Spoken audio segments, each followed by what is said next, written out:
Bismillahirrahmanirrahim. Assalamualaikum warahmatullahi wabarakatuh. Selamat pagi, siang, sore, atau malam kepada Bapak Urwa selaku dosen pengampu biologi struktur kelas B.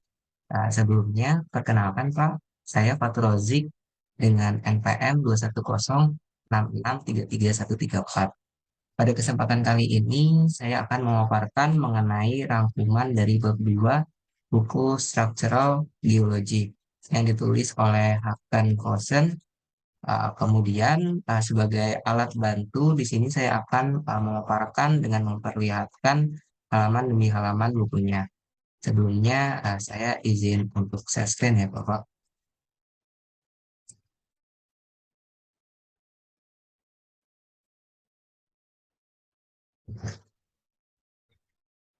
Oke, baik.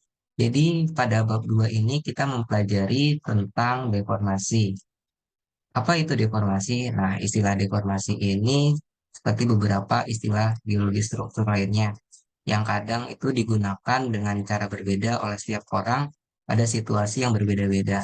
Namun pada kebanyakan kasus, susah di lapangan, istilah deformasi ini mengacu pada distorsi atau regangan yang diekspresikan dalam batuan yang terdeformasi. Secara harafiah, deformasi itu adalah perubahan bentuk. Kemudian, secara pengertian, deformasi itu adalah transformasi dari geometri awal hingga akhir, baik melalui rigid body deformation, non-rigid body deformation, ataupun perubahan volume. Kemudian, untuk poin berikutnya, deformasi ini memiliki beberapa komponen, yaitu secara umum ada 4. Untuk deformasi untuk keseluruhan, di sini diperlihatkan pada grafik A. Kemudian pada grafik B ini adalah translasi. Translasi itu di mana deformasi ini terjadi secara linier. Untuk perpindahan Pak, pindahan titiknya linier dan panjang garisnya itu relatif sama. Kemudian pada grafik C ini adalah rotasi. Rotasi ini pergerakan secara radial, baik itu apa namanya, baik itu sentripetal ataupun sentrifugal. Oke, kemudian pada grafik D ini adalah simple shear atau perenggangan secara kanan atau kiri. Kemudian kita lanjut berikutnya tentang translasi itu sendiri. Untuk translasi itu pergerakan setiap partikel dalam batuan ke arah yang sama dan jarak yang sama. Pada medan perpindahannya terdiri dari vektor paralel, panjang yang sama, translasi itu bisa cukup besar. Misalnya di mana irisan batu yang terpisah telah tertransport beberapa puluh ratus kilometer. Oke, di sini adalah contohnya di Laut Selatan dekat Jotunhep di Skandinavian Kalenodines. Kemudian berikutnya adalah rotasi. Jadi rotasi itu diartikan sebagai keseluruhan batuan yang terdeformasi volumenya secara melingkar pada umumnya. Kemudian pada suhu imajiner dari elips renggangan selama deformasi progresif. Berikutnya adalah strain atau ragangan atau bisa dibilang juga dengan distorsi, yaitu deformasi non kaku atau di sini deformasi non rigid yang relatif sederhananya didefinisikan setiap perubahan bentuk dengan atau tanpa perubahan volume yang disebut sebagai regangan. Kemudian berikutnya adalah perubahan volume. Untuk perubahan volume ini, bahkan jika bentuk volume batu tidak berubah, akan memungkinkan batuan tersebut menyusut dan diperluas. Oleh karenanya, kita harus menambahkan perubahan volume, perubahan luas dalam 2 dimensi untuk mendeskripsikan secara lengkap terkait informasi. Oke, baik. Untuk poin 3 ini sudah cukup jelas di sini. Kemudian untuk poin keempat, deformasi dari sejarahnya. Terus habis itu di poin kelima ini terkait dengan homogen dan heterogen deformasi. Untuk homogen sendiri adalah yang sama, walaupun hanya rotasi dan translasi, bisa juga homogen. Ciri-ciri dari deformasi yang homogen ini, pertama, garis-garis yang semula lurus dan saling paralel tetap akan lurus dan saling paralel setelah deformasi. Kemudian benda yang semula itu berbentuk dan berorientasi mirip akan tetap terbentuk dan berorientasi mirip setelah deformasi. Kemudian secara matematis bisa disamakan dan disama dengankan transformasi linier sehingga lingkaran akan menjadi elips. Kemudian untuk heterogen deformasi. Untuk yang heterogen sendiri, deformasi ini bervariasi di dalam area. Variasi ini eh, biasanya disebut dengan tegangan yang tidak homogen. Oke, di sini adalah contohnya. Ini yang undeformed, structure shear, simple shear. Ya, ini ada yang homogen, ini yang awalnya belum terdeformasi, kemudian setelah mendapatkan tegangan yang sifatnya homogen berubah menjadi seperti ini gambarannya. Kemudian di poin 2.6 ini adalah tentang perhitungan matematisnya. Jadi di sini matriks-matriksnya jelaskan tentang matriks D, di situ bagaimana cara perhitungannya. Dari poin matematis ini ada hal penting tentang perkalian matriks yang harus kita perhatikan. Urutan perkalian matriks ini dalam deformasi tidak sembarang.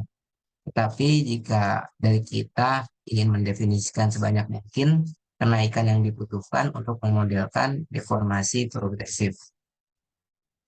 Oke, poin berikutnya ada regangan satu dimensi. Untuk regangan satu dimensi ini dalam satu arah atau satu dimensi tentang peregangan dan pemendekan secara negatif ataupun positif garis atau objek yang mendekati linier atau lurus. Misalnya lingkaran ke elips hanya panjangnya saja.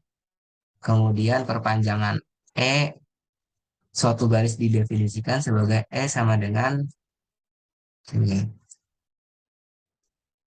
E sama dengan buka kurung L minus L ini L akhir dikurang L awal per L akhir. Kemudian untuk itu juga perpanjangan garis ini identik dengan pemanjangan pemanjangan atau E dan digunakan dalam analisis cekungan ekstensional di mana pemanjangan garis horizontal dalam arah ekstensi menunjukkan perpanjangan. Ekstensi negatif disebut kontraksi. Istilah ini terkait kompresi dan tegangan dalam stres atau tekanan. Di sini adalah contoh analogi gambar dari regangan satu dimensi. Kemudian kita berlanjut pada poin selanjutnya yaitu regangan dua dimensi. Regangan dua dimensi ini pengamatan regangan pada bidang atau bagian. Nah, di sini dijelaskan oleh besaran tak berdimensi berikut. Yang enggak, nah ini simple shear yang menggambarkan perubahan sudut antar dua garis yang semula tegak lurus dalam media kemudian berubah bentuk. Terus habis itu regangan geser. Regangan geser ini di mana sudutnya itu bergeser dan dapat ditemukan di mana benda-benda dengan hubungan sudut awal yang diketahui itu terjadi. Oke. Kemudian kita lanjut ke regangan tiga dimensi. Nah, regangan tiga dimensi ini dibagi menjadi dua, yaitu yang pertama uniform extension Dan yang kedua adalah uniform flattening. Untuk uniform extension ini suatu keadaan regangan di mana regangan di X dikompensasi oleh sama dengan pemendekan pada bidang ortogonal ke X. Kemudian untuk uniform flattening itu adalah keadaan di mana regangan itu mengalami pemendekan di Z dikompensasi oleh identik membentang ke segala arah tegak lurus terhadap Z. Oke. Kemudian ada plane strain. Plane strain ini regangan di mana sumbu regangan menengah, plane strain di mana sumbu regangan menengah si Y tetap tidak terpengaruh oleh deformasi Y sama dengan satu. Pemendekan di Z dikompensasi oleh ekstensi di X. Oleh karena itu, tidak ada gerakan partikel yang tegak lurus terhadap bidang SY. Regangan bidang menghasilkan elipsoid regangan yang pivot sepanjang diagonal K sama dengan satu dari diagram Venn. Nah, di sini terlihat tuh an aniaxial contraction atau kompaksi X sama dengan Y sama dengan satu lebih dari Z. Jadi di sini bisa kita lihat pergerakannya dari atas, tekanan, tekanan dari X dan Y itu nilainya satu dan nilai X dan Y itu lebih besar dari Z. Kemudian ada uniaksial, yaitu extension, perenggangan. Itu ketika X lebih dari Y sama dengan Z, X lebih dari satu dan Y itu nilainya sama dengan Z sama dengan satu. Jika kondisinya begini, maka akan ekstensi atau tarik menarik. Kemudian di sini ada plane strain ketika X lebih besar dari Y, lebih besar dari Z. Dan Y itu bernilai satu. Kemudian di sini uniform extension ketika X lebih besar dari Y sama dengan Z. Dan di sini uniform flattening ada tekanan dari atas, dia menyebar ke kanan, kiri, ke segala arah secara horizontal. Kemudian kita masuk ke poin berikutnya, itu tentang strain ellipsoid. Ellipsoid yang dihasilkan dari deformasi ini yaitu bola satuan secara pasif yang hadir dalam media deformasi. Strain elips ini memiliki tiga prinsip, yaitu sumbu yang menentukan arah maksimum, minimum dan menengah, kemudian regangan atau sumbu regangan utama. Di sini gambarnya untuk sirkular yang dua section.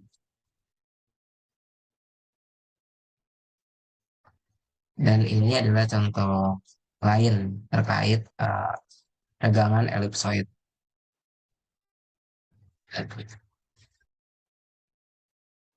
Untuk poin berikutnya tentang perubahan volume. Perubahan volume ini dibagi menjadi dua, yaitu ada yang isotropik dan ada yang anisotropik. Untuk yang isotropik ini sendiri, perubahan volumenya nyata, di mana benda diperpendek atau diperpanjang ke segala arah. Sesuai yang tadi, isotropik itu adalah diperpendek atau diperpanjang ke segala arah. Dengan matriksnya seperti ini. Untuk isotropik, kita lihat ke atas lagi. Jadi tadi perenggangan atau pemendekan ke segala arah. Nah, contohnya adalah ini. Ini adalah contoh dari isotropik.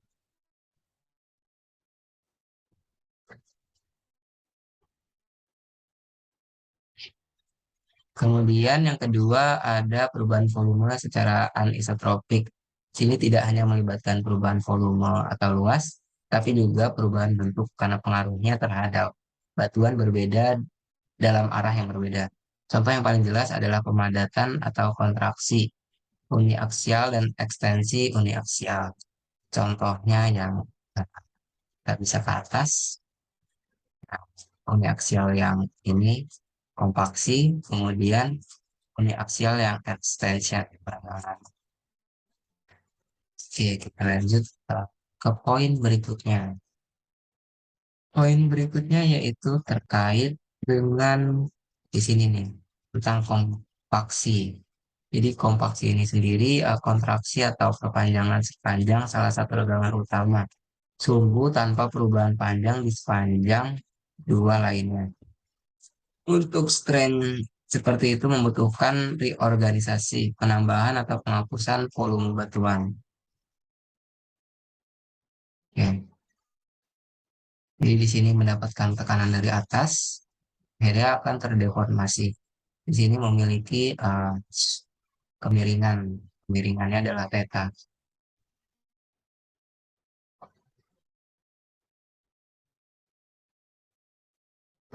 Kemudian kita bahas mengenai coaxial deformation. Untuk regangan uni aksial ini adalah kontraksi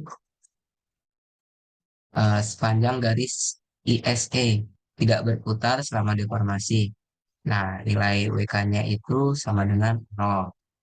Sumbu regangan utama X, Y, dan Z tetap diam sepanjang sejarah deformasi.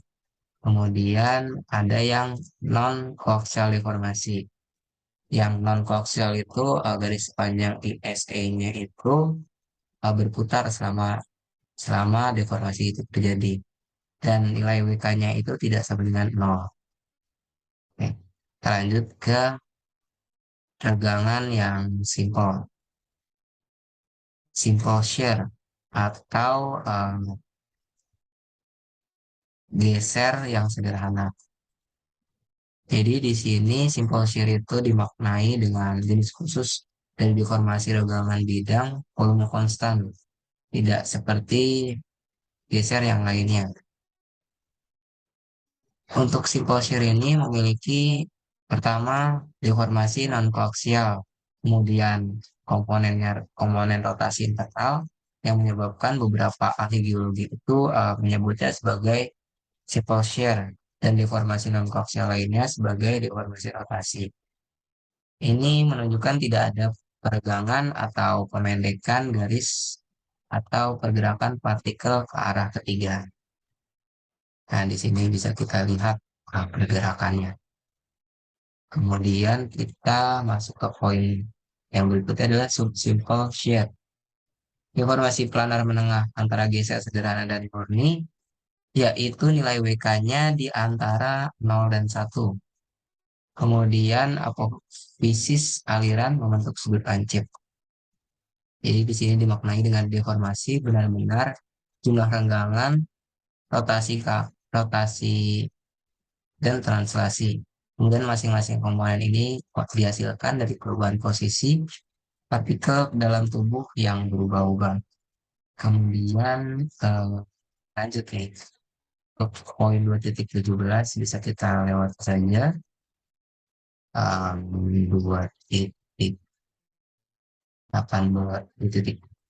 dan 18. Nah, di sini perhitungan matematis bisa dilihat saja rumus matriksnya seperti apa. Dan selanjutnya di poin berikutnya tentang flow apofisis.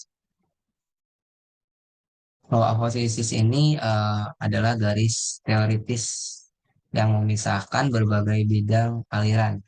Partikel ini tidak dapat melintas apofisis, tetapi mereka dapat bergerak di atasnya. Kemudian dua apofisis aliran yang menggambarkan pola aliran adalah ortogonal untuk apa namanya murni shear, kemudian miring untuk shear sub simple dan bertepatan untuk simple shear. Kemudian untuk deformasi dengan rotasi ini lebih internal, partikel bergerak sepanjang alur elips. Alur elips ini dimaknai dengan sudut antara apofisis berhubungan langsung dengan seberapa dekat deformasi dengan geser sederhana atau geser murni. Untuk nilai WK-nya sama dengan cos alpha. yaitu yang berarti 90 derajat. Kemudian kita masuk pada yang berikutnya tentang vorticity NWK. Dari tadi saya sudah mengatakan terkait WK dan di sini kita akan bahas mengenai WK itu apa. Untuk vortisitas sendiri adalah ukuran rotasi internal selama deformasi. Derajat rotasi internal ini atau koaksialnya dilambangkan dengan bilangan vortisitas kinematik. Jadi WK ini menunjukkan dari vortisitasnya. Angka ini adalah 0 untuk riwayat deformasi koaksial sempurna dan WK sama dengan 1 untuk simple shear progresif dan antara 0 dan 1 untuk subsimple shear. Oleh karenanya deformasi dengan WK lebih dari 1 kadang-kadang disebut dengan deformasi pembintalan. Kemudian dari sini bisa kita lihat lagi tentang strength compatibility problem. Kebanyakan deformasi itu terjadi pada kedalaman di bawah tanah misalnya, di mana volume batuan dikelilingi oleh batuan lain dan di bawah tekanan yang cukup besar. Strain atau regangan yang dihasilkan akan tergantung pada anisotropi batuan. Penambahan atau pemendekan melintasi zona shear sebagai akibat dari perubahan volume. Anisotropik juga mudah diakomodasi. Namun menambahkan murni shear itu berarti bahwa zona shear-nya harus diekstrusi secara lateral sementara batuan dinding tetap tidak terdeformasi. Nah, hal ini akan menciptakan masalah kompabilitas regangan.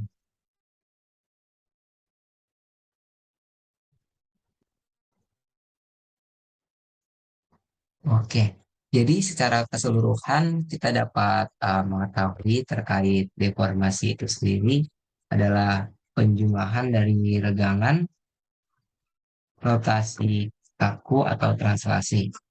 Deformasi itu sendiri terdiri dari tiga aspek penting. Aspek yang pertama adalah rigid deformation, rigid body transformation, yang terdiri dari translasi dan rotasi. Kemudian yang kedua aspek pentingnya adalah non-rigid body transformation, contohnya yaitu strain, kemudian perubahan volume. Untuk sejarah deformasi itu sendiri berkaitan dengan evolusi dari keadaan yang awalnya semula tidak terdeformasi kepada keadaan yang sudah berubah.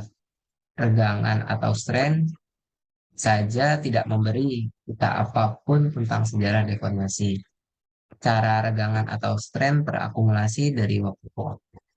Mungkin cukup sekian apa pemaparan dari saya. Kurang lebihnya mohon maaf. Wassalamualaikum warahmatullahi wabarakatuh.